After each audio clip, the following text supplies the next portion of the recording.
Գյուրջան Կասկադ, հասանելի բնակարաններ 65 ամիս մարման ժամկետով։ Պարոն Սարգսյան, մի բան էլ Հայաստան դաշինքից չեն միացել դեռ, ասել են անհրաժեշտության դեպքում կտանք այդ 28։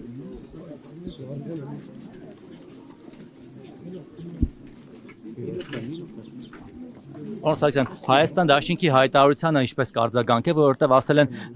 կարծես թե հետևյալն է, որ դուք բերեք նաև ԿՊ-ի պակասող ձայները կամ այլ պակասող ձայներ, մենք էլ մեր 28 ձայնը կտանք ձեզ։ Բա դուք իրենց հարցրեք, բայց որպեսզի դուք էլ տեղյակ լինեք, ես կարծում եմ, որ վաղը բանակցություններ են տեղի ունենալու Հայաստան դաշինքի եւ պատիվ ունեմ խմբակցությունների միջև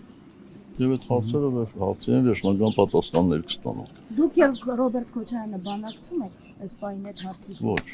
Ոչ։ Որոշողը Ռոբերտ Քոչարյանն է լինելու։ Իրենց խմբակցության մասով։ Իրենց խմբակցության մասով։ Ես չեմ կարծում։ Այսպես տպավորություն է, որ մրցավազք է, որ ՀՀԿ-ն Քոչարյանին ու իր թիմին է տուփիկ ուզում տալ, հիմա էլ Քոչարյանն ու իր թիմը ՀՀԿ-ին են տուփիկ տալիս, այսպես փոխադարձ շախ ու մատ անելու տուփիկ դա փակողու արչև կամ շախ են անում շախմատային լեզվով ասած, որ մատ անեն։ Մենք շախ ենք հայտարարել եւ հայտարարել ենք միայն այսօրվա իշխանություններին։ Մենք ուրիշ շախ հայտարարելու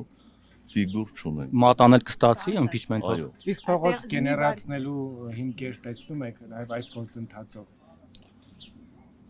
Վստահ եմ ես, ոչ թե տեսնում եմ, այլ վստահ եմ։ Պարոն Սարգսյան, շատերը մտածում են, որ դուք Նիկոլ Փաշինյանի դեմ կոմպրոմատներ ունեք եւ միայն հարմար պահի եք օգտագործելու դա։ Նախ ունեք եւ երբ եք օգտագործելու։ Ոչ, ինչ կոմպրոմատներ։ Դե իշխանության եք եղել, ինքն էլ ընդդիմադիր է եղել։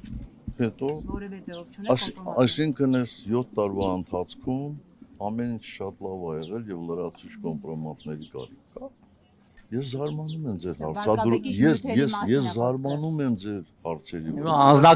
Անձնական դաշտի երևի, հա, գործընկերս նկատին, որտեղ իրենք մտել են արդեն անձնական դաշտ, այդ թվում եկեղեցականների, ասում են նախորդ իշխանությունը կունենար, ինչ էլ չլինի հատուկ ծառայությունով ինչ որ անձնական հետաքրքիր տեսանյութեր։ Ոչ։ Ձեր պահոցում միայն ձայնագրությունն է։ Ես հետաքրքիր ձայնագրություն հրապարակել եմ, թեև ցավոք սրտի շատերին դա քիչ հետաքրքրեց, բայց այսօրվա իրավիճակը հենց այդ խոսակցության արդյունք է, այդպիսի դիրքորոշման արդյունք